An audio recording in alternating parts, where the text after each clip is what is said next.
মেধাবী সে নয় যে প্রকৃতই মেধাবী, মেধাবী সেই যে অধ্যবসায় এবং চেষ্টা দিয়ে শেষ অবধি টিকে থাকে এবং সফলতার শেষ হাসিটা হাসে, বলেছেন রেদওয়ান মাসুদ মনীষী। আমি উত্তরবঙ্গের উত্তরের একটি জেলা গাইবান্ধা থেকে ইউসিসিতে ভর্তি হয়েছি, ঢাকার মেইন শাখা ফার্ম গেটে। অনেক স্বপ্ন নিয়ে, অনেক আবেগ নিয়ে এবং আমার যে কাঙ্ক্ষিত লক্ষ্য সেখানে পৌঁছানোর জন্য।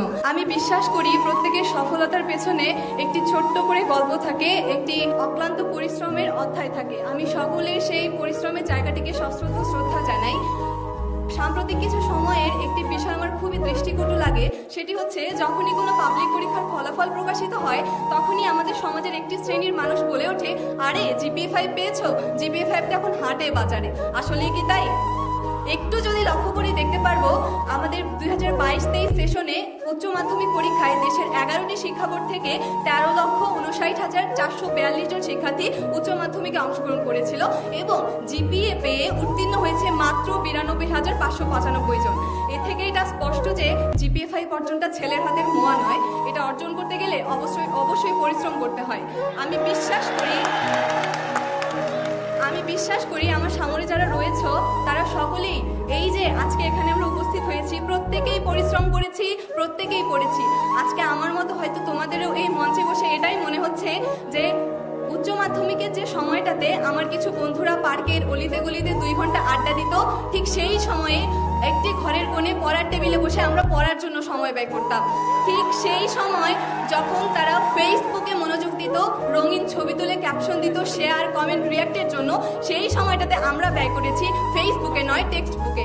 আর সেই জন্যই আজকে আমরা এখানে। সকলের সফলতার পেছনে তাদের বাবা মা থাকে, আমারও রয়েছে। একটি ছোট্ট স্মৃতি শেয়ার করি, সেটা হচ্ছে উচ্চ মাধ্যমিক পরীক্ষার অর্থনীতি পরীক্ষার দিনে আমার আম্মুর জ্বর ছিল 102 এবং তিনি সকালে 3 বার বমি করেছিলেন, কিন্তু তারপরেও অর্থনীতি পরীক্ষাতে আমার সাথে তিনি গিয়েছিলেন, কেননা অর্থনীতিতে আমার ভীতি ছিল। সত্যি মায়েরা সর্বশ্রেষ্ঠ শক্তি, আর এজন্যই তার অনুপ্রেরণায় 2টা বিষয় মিলে আমি 196 পেয়েছি এবং মানবিক বিভাগ থেকে গোল্ডেন GPA-5 অর্জন করেছি দিনাজপুর পরীক্ষা দিয়ে। বঙ্গবন্ধু শেখ মুজিবুর রহমান একটি কথা বলে গেছেন, আমার এই স্বাধীনতা ব্যর্থ হয়ে যাবে যদি না আমার একটি বাঙালিও না খেয়ে থাকে। ঠিক সেভাবেই আমাদের এই GPA প্রাপ্তি ব্যর্থ হয়ে যাবে যদি না আসন্ন ভর্তি যুদ্ধে আমরা টিকে থাকতে না পারি, আমাদের অবস্থানটাকে দৃঢ় করতে না পারি। এজন্য সকলের কাছে আমি দোয়া চাইবো এবং সকলে নিজেদের অবস্থান থেকে সর্বোচ্চটা দিয়ে চেষ্টা করব যাতে শেষ হাসিটা আমরা হাসতে পারি। এবং আমাদের যে পিতামাতা রয়েছে পিছনে, তাদের যে কষ্ট, তাদের যে আশা আকাঙ্ক্ষা এবং গর্ব করে প্রতিবেশীকে বলা, এই যে এটা বলেছিলি আমার মেয়ে ভাঙা চাল কি উঠাই দেবে, দেখ আজকে সত্যি আমার ভাঙা চাল আমার মেয়ে উঠাই দিছে, আমার ছেলে উঠাই দিছে। সকলের কাছে আমার অনুরোধ, সকল কিছুর আগে আমরা বাবা মার প্রতি শ্রদ্ধা ভালোবাসা রাখবো, সকলে ভালো মানুষ হব। দিন শেষে এই পৃথিবী, এই বিশ্ব ব্রহ্মাণ্ড সকলের জন্য নিরাপদ হোক। সকলে আমাদের জন্য দোয়া করবেন, প্রত্যেকেই যেন আমাদের স্বপ্নের বিশ্ববিদ্যালয়কে খুব কাছে থেকে দেখতে পারি। ভুল ত্রুটি হলে ক্ষমা সুন্দর দৃষ্টিতে দেখবেন। ধন্যবাদ।